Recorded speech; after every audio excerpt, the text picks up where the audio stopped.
Boa tarde, quem está falando é o professor PH, Paulo Henrique de Matemática. Vamos para mais uma aula para vocês, preparatória para o Enem, agora em 2020, 2021. Bons estudos e vamos para a primeira questão. Dona Maria, diarista na casa da família Teixeira, precisa fazer café para servir as 20 pessoas que se encontram numa reunião na sala. Para fazer o café, Dona Maria dispõe de uma leiteira cilíndrica e copinhos plásticos também cilíndricos. Bem, como a figura que está representando aí a maior, a leiteira, e a menor, o menor cilindro, os copinhos cilíndricos, vamos aqui para os dados que são preponderantes para a resolução da questão. Aqui é o diâmetro, não é? Porque o cilindro ele é um sólido regular e a base é um círculo, certo? Apesar que aqui tá, vamos dizer assim, sem tampa. Aqui, esse 8 centímetros aqui representa o diâmetro. Não esquecer, caro estudante, é que o diâmetro é 2 vezes o raio. Se o diâmetro é 8 centímetros, o raio é a metade, é 4. A altura aqui da garrafa da leiteira é de 20 centímetros a altura. Já no copinho, a altura do copinho cilíndrico é de 4 centímetros e o diâmetro é 4. Se o diâmetro é 4, significa que o raio é a metade do diâmetro, ou seja, o diâmetro é o dobro do raio, é de 2 centímetros aqui do copinho. Com o objetivo de não desperdiçar café, a diarista deseja colocar a quantidade mínima de água na leiteira para encher os 20 copinhos pela metade.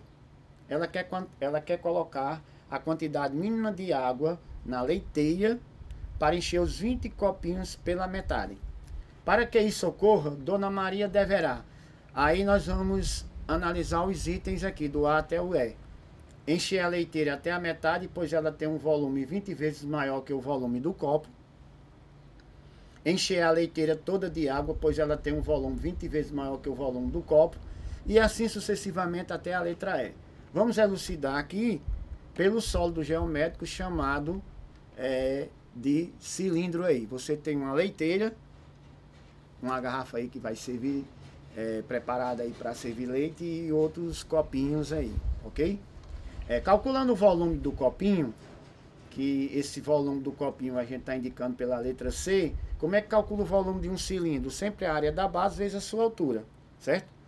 Lembrar que o cilindro é um sólido geométrico regular. Qualquer seção que a gente faça, nesse sentido aqui, perto da parte de cima, perto da parte de baixo, ele vai ter o mesmo diâmetro, certo? Isso é diferente para um cone, para uma pirâmide, por aí vai. Nesse caso aqui, o volume do copinho C é dado pela área da base, que é um cilindro, que é πr ao quadrado, que é a área de um círculo, vezes a sua altura, que é h. Assim, o volume do copinho vai ser π vezes, aqui, se 4 centímetros é o diâmetro do copinho, o raio é 2, que é a metade. 2 ao quadrado é 4, vezes 4 dá 16 aqui. O volume vai ser de 16π. E o volume L da leiteira. Mesmo procedimento. Qual o modelo matemático, a expressão matemática que nos dá o volume de um cilindro? A área da base vezes a altura. Que no caso aqui, como o diâmetro da leiteira é 8, o raio vai ser 4. E o modelo matemático é a área da base vezes a altura. Como a altura, todas as unidades aqui é dada em centímetros, você tem 4 ao quadrado vezes 20 vezes π, dá 320π. Olha aqui que coisa interessante. Antes de eu proferir e prosseguir na questão em relação à alternativa correta. 320π, se você dividir 320π por 16π, vai dar 20. Ou seja, 16π vezes 20 vai dar os 320π. Ambos os valores em centímetros cúbicos, porque a unidade de volume é tridimensional, é a unidade de comprimento elevada ao cubo. No caso aqui a unidade está dada em centímetros, vai ser centímetros cúbicos. E dividindo L por C, obtém-se o número de copinhos por leiteira. Quer dizer, o volume aqui do copinho, 20 deles vai caber, vai encher toda a leiteira. obtém-se o número de copinhos por leiteira, que é 20 copinhos por leiteira, como está dizendo aqui na resolução. Com esse resultado, se conclui que uma leiteira corresponde ao mesmo volume de 20 copinhos plásticos. Vamos lá, o copinho plástico eu estou chamando aqui de C, que é 16 pi. O volume da leiteira toda é 320 pi. 320 pi dividido por 16 pi é igual a 20. E essa Dona Maria, ela vai servir exatamente em 20 copinhos. Só que aqui tem um fato interessante. Logo, para encher 20 copinhos plásticos pela metade, é suficiente encher uma leiteira pela metade. Por quê? Porque o cilindro é aquele sólido geométrico regular. A seção que você faz na base, em toda a sua extensão da altura é a mesma. Ou seja, o diâmetro ele é constante, considerando um cilindro, que é a leiteira, e o outro cilindro, que é o copinho. Ele é um sólido chamado regular, apesar de ser um objeto em 3 dimensões, ok? Aí, ó, remetendo para as alternativas, com o objetivo de não desperdiçar café, a diarista deseja colocar a quantidade mínima de água na leiteira, para encher os 20 copinhos pela metade. Para que isso ocorra, Dona Maria deverá encher a leiteira até a metade, pois ela tem um volume 20 vezes maior que o volume do copinho. Claro que é, só para a gente terminar a explanação sobre essa questão, que a alternativa correta é a letra A. O volume de um copinho, para a gente findar, é de 16 pi centímetros cúbicos. O volume da leiteira é de 320 pi. Observe que 320 pi é 20 vezes 16 pi. E se você pegar a metade do volume, como ele é um sólido regular do copinho, é 8 pi. A metade de 320 também dá 160 pi, justamente 160 pi nessa proporção aí, por ser um sólido geométrico regular. 160 seria 20 vezes 8 pi, que era a metade do volume aí do copinho. Portanto, a alternativa coerente, condizente com o enunciado e com as explanações devidas, é a letra A, ok? Vamos agora para a segunda questão. No Monte de Cerro, no deserto de Atacama, no Chile, ficará o maior telescópio da superfície terrestre. O telescópio europeu, extremamente grande, aí tem aqui as designações dele, terá um espelho primário de 42 metros de diâmetro, o maior olho do mundo voltado para o céu. Ao ler esse texto em uma sala de aula, uma professora fez uma suposição de que o diâmetro do olho humano mede aproximadamente 2,1 centímetros. Qual, a pergunta é, a razão entre o diâmetro aproximado do olho humano, suposto pela professora, e o diâmetro do espelho primário do telescópio citado? Bem, a questão de razão, de escala, de proporção, de grandezas diretamente proporcionais ou inversamente proporcionais, isso aí é um assunto tópico de muita importância e relevância para a prova do Enem. Sempre cai. E na nossa situação aqui, qual a razão entre o diâmetro aí? Ela fala de um diâmetro de um telescópio e, entre aspas, o maior olho do mundo voltado para o céu. Ele tem 42 metros de diâmetro e fez aí um diâmetro aí, vamos considerar aí médio, do olho humano aí aproximadamente de 2,1 centímetros. E ele quer saber nessa questão 2, que trata de razão, como as proporções e as grandezas, é um assunto pertinente na nossa prova do Enem. Qual a razão? Razão nada é mais do que o quê? Uma divisão quociente entre grandezas. Entre o diâmetro aproximado do olho humano, suposto pela professora, e o diâmetro de espelho primário do telescópio citado. Tem que ter uma preocupação aí nessas divisões, nesses quocientes aí de razão. As unidades têm que estarem, a medida tem que estar na mesma unidade. Aqui 42 metros, 1 metro tem 100 centímetros, é a mesma coisa de 4.200 centímetros, é só multiplicar por 100, essa medida aqui do olho. O maior olho do mundo voltado para o céu, que no caso aqui é o telescópio, está fazendo alusão a isso aí. E do olho humano, aproximadamente 2,1. E a razão que ele quer é justamente do olho, a razão entre a medida do olho dividido pela medida do diâmetro desse espelho aí, desse telescópio. Assim, nada mais, nada menos, você vai fazer uma pequena divisão entre 2,1 centímetros em relação a 42 metros. Observe que uma medida está em unidade de centímetro, que é a unidade de comprimento, e a outra está em metros. Você ou transforma tudo para centímetros ou tudo para metro. Para ficar mais fácil, 42 metros é a mesma coisa de, só é multiplicar por 100, porque um metro tem 100 centímetros, dá igual a 4.200 centímetros. Se você for dividir por 2,1, ou seja, a questão fornece que o diâmetro do espelho primário do telescópio é de 42 metros ou 4.200 centímetros, e o diâmetro do olho humano é 2,1 centímetro. E a razão aqui que eu estou indicando pela letra R é justamente o que ele quer, a razão entre o olho e o telescópio, que é 2,1 centímetros por 4.200. Quando você faz as devidas simplificações, existem técnicas, condicionamentos de vocês fazerem cálculos rápidos para ter um condicionamento melhor, uma otimização melhor do tempo. Se você multiplicar aqui tanto o numerador dessa divisão como o denominador por 10, se você multiplicar tudo por 10, 2,1 por 10 dá 21. E 4.200 por 10 é só acrescentar um zero, dá 400, dá 42 mil. Observe, se eu multiplicar numerador e denominador pelo mesmo número, eu não estou alterando a fração de origem, eu estou encontrando uma fração equivalente a essa. E 2,1 vezes 10 dá 21, que é a metade de 42. Como eu acrescentei um zero, aqui eu dividindo tudo por 21, já que se eu multiplicar por 10 vai dar 21, 21 por 21 dá 1, e eu acrescentando um zero aqui para compensar, né, eu estou multiplicando o numerador por 10 e o denominador por 10 da fração, eu vou ter 21 dividido por 42 mil, que dá exatamente, simplificando tudo por 21, 1 sobre 2.000.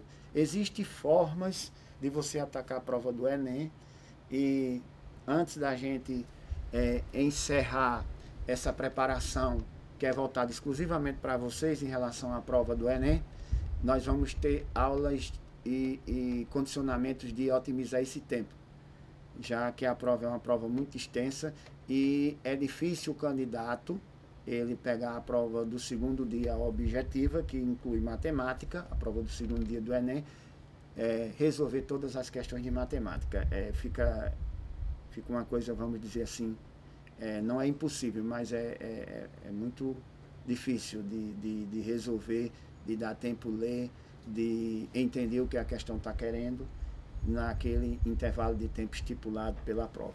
Assim, a alternativa coerente aqui é 1 para 2.000, que seria, no caso aqui, a letra E, 1 para 2.000, com as devidas divisões ou simplificações. Não esquecer que escala, razão, proporção, grandezas, regra de 3 simples, regra de 3 composta, porcentagem, juros, ela permeia a prova nossa do Enem, ok?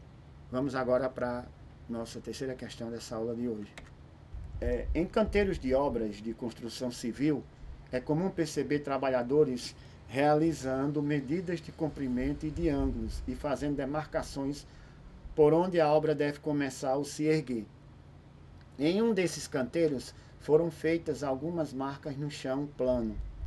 Foi possível perceber que das 6 estacas colocadas, 3 eram vértices de um triângulo retângulo, e as outras 3 eram os pontos médios dos lados desse triângulo, conforme pode ser visto na figura, em que as estacas foram indicadas por letras.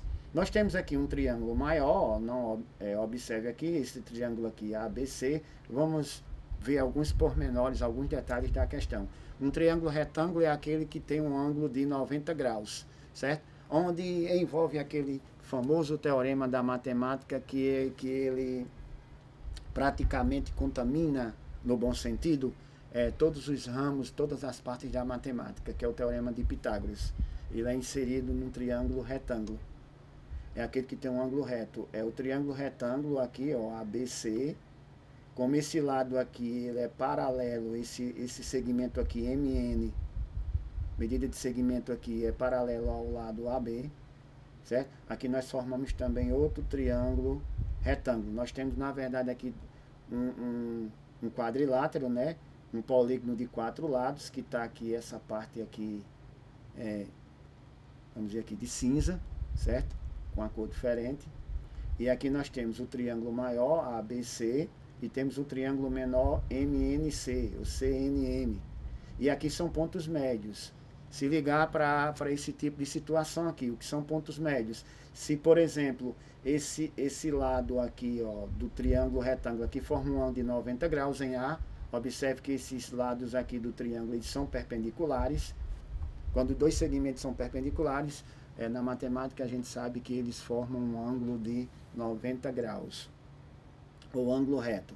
Aqui também, ó, esse lado aqui perpendicular a esse outro segmento, formando um ângulo de 90 graus. Observe como isso aqui são pontos médios, que a questão está nos dizendo, o ponto M, o ponto N e o ponto P. Suponha que esse lado BC meça 2x, aqui vai medir x, e aqui vai medir x, ele está na metade. Esse ponto P aqui, se aqui, por exemplo, fosse 2y, que seria y, e aqui seria y, está na metade. Esse lado aqui, esse segmento aqui, AC do triângulo retângulo maior, se ele medir, por exemplo, 2z, aqui seria z e aqui seria z, certo? A região demarcada pelas estacas A, B, M e N deveria ser calçada por concreto. Ó, a região demarcada pelas estacas A, B, M e N deveria ser calçada com concreto. Nessas condições, a área a ser calçada corresponde a mesma área do triângulo AMC. Triângulo AMC é aqui, AMC, certo? Tá falando isso aqui. É a mesma área do triângulo BNC. A metade da área formada pelo triângulo ABC, que é o triângulo grandão, essa parte aqui que vai ser calçada aqui, ó, com concreto, ao dobro da área do triângulo MNC ou ao triplo da área do triângulo MNC. Bem, esses triângulos aqui, eles são semelhantes, certo? Por quê? Porque isso aqui, ó, no ponto C, ele é um vértice comum. Esse vértice aqui no ponto C, aqui é um triângulo retângulo, que é esse triângulo MNC, aqui forma um ângulo de 90 graus. Nós temos o triângulo maior, que é ABC, também, aqui tem um ângulo de 90 graus, como a questão disse no enunciado. Esse vértice aqui é comum ao triângulo menor, reto, e ao triângulo grandão, certo? ABC. Lembre que essa área aqui é a área calçada, que é de um quadrilátero, viu? Certo? Polígono de 4 lados. De 3 lados você tem aqui esse MNC, que é um triângulo retângulo, e o ABC. Assim, observe o seguinte. Esse vértice é comum, esse é um ponto comum ao triângulo menor e ao triângulo retângulo maior, ok? Como esses lados aqui são paralelos e esse ângulo aqui é de 90 graus, você já tem dois ângulos iguais, correspondentes. Vocês têm que darem uma olhada, que é ferramenta para resolução de vários problemas na matemática, inclusive nesse aqui, que é um dos conteúdos campeões do Enem, que é a geometria. Tanto pode você encontrar isso na geometria plana, na geometria espacial, demonstrações na geometria analítica, por aí vai. Semelhança de triângulos, congruência de triângulos, são dois assuntos fortíssimos que servem de pilar, de base, de elucidação de muitos problemas na matemática e das disciplinas ou ciências afins. Assim, um desses critérios de semelhança que eu peço que vocês bem revisem, tanto a semelhança como a congruência de triângulos. Aqui nós tratamos de triângulos semelhantes pelo critério ângulo-ângulo. Esse ângulo aqui em C é um ângulo comum, é um vértice comum ao triângulo menor e ao triângulo maior, retângulo. E aqui é um ângulo de 90 graus e aqui de 90 graus, eles são triângulos retângulos. E se eu chamar essa área de S, observe se esse lado aqui for X, o todo é 2x. A razão aí é de meio, porque esses pontos são pontos médios. Se aqui, por exemplo, valesse X, aqui também vai valer X, que esse M é ponto médio. Ou seja, se o triângulo grandão, estou dando aqui um exemplo, o lado grandão aqui BC, o lado do triângulo maior fosse 10, MC seria 5.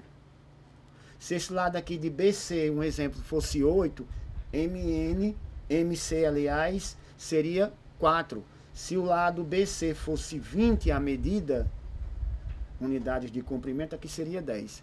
E como é uma questão de área, certo? A razão entre áreas é quadrática. Assim vamos para a resolução. Se aqui eu chamasse essa área aqui de S e essa área do concreto de C, observe, ó, concreto C e a área aqui desse triângulo menor retângulo S, C mais S era igual à área do triângulo maior. Mas vamos lá. Existe uma semelhança entre os triângulos BAC e MNC. Voltando para cá. Esse triângulo aqui, MNC, e o triângulo ABC, eles são retângulos. E há uma semelhança entre eles. Certo? Pelo critério ângulo-ângulo. Existe uma semelhança entre os triângulos BAC e MNC. E essa razão entre os lados, ou é de 1 para 2, ou é de 2 para 1. Tanto faz. Se eu divido 10 por 5, a razão é de 2. Se eu divido 5 para 10, a razão é de meio. Mas o que vale é como é uma medida bidimensional, porque envolve área, aí a relação do lado no tocante à área ela é quadrática. Se eu elevar aqui os dois membros aqui ao quadrado, quando eu tenho um lado, só como exemplo, medindo 5, o mesmo lado homólogo, e o outro maior medindo 10, num triângulo semelhante, tanto faz, você pode dizer que a razão é de 5 para 10 ou de 10 para 5, medida do menor para o maior ou do maior para o menor, não importa. Aí nesse caso aqui, como cada lado desse aqui, se esse aqui medir x e esse aqui, o grandão aqui, o lado correspondente, vai medir 2x, porque aqui o M é ponto médio, como em qualquer outro lado aqui do triângulo maior, essa razão vai permanecer, ou de meio ou de 2, porque 2x dividido para x dá 2. X dividido para 2x dá meio. Assim, se você elevar ao quadrado, você vai ter que k ao quadrado é igual a 4. Portanto, sendo essa a área do triângulo MNC e C igual à região que deveria ser calçada com concreto. Tem-se que ao quadrado corresponde o quê? Voltando para cá. Se essa medida aqui é S e essa medida aqui é C, e a razão aí de semelhança é de 2 e ao quadrado dá 4, você vai dizer que se a área do triângulo menor é S, a parte de concreto, se eu chamar isso aqui de C, e essa parte aqui de S, C mais S é igual a 4S, certo? Porque em relação aos lados, quando você faz a razão de semelhança, que aqui na questão eu estou chamando de K, se elevar tudo ao quadrado dá 4. A razão de semelhança aí entre as áreas é para 4. Se aqui a área é S, aqui é 4S. Como eu tenho que C mais S, não vão confundir. C, essa região aqui do concreto, dessa área. C mais S da área do triângulo todo, que é 4S. Se eu tenho C mais S igual a 4S, o S passa por outro membro subtraindo. Aí você vai ter que a área do concreto vai ser de 3S. Como está bem explícito aqui, ó. Aqui vai ser C igual a 3S. Logo, a área que deveria ser calçada é o triplo da área do triângulo MNC. Certo? Ou seja, se aqui é S, a gente tem como fazer até um cálculo mental. Se aqui é S, e essa área todinha aqui, a medida de razão aí para a área seria de 4S. Se aqui eu tenho S, aqui vai caber os 3S, porque 3S mais S daria os 4S, que era a medida de razão aí entre as áreas, certo? Na questão aqui, a parte de concreto seria o triplo da área do triângulo MNC. Portanto, galera, se liga aí, nós vimos duas questões de geometria, uma no tocante a cilindros, outra no tocante a figuras e semelhanças de áreas envolvendo a figura aqui poligonal triângulo e esse quadrilátero, e uma questão de escala. Tudo de bom e nos veremos na nossa próxima aula.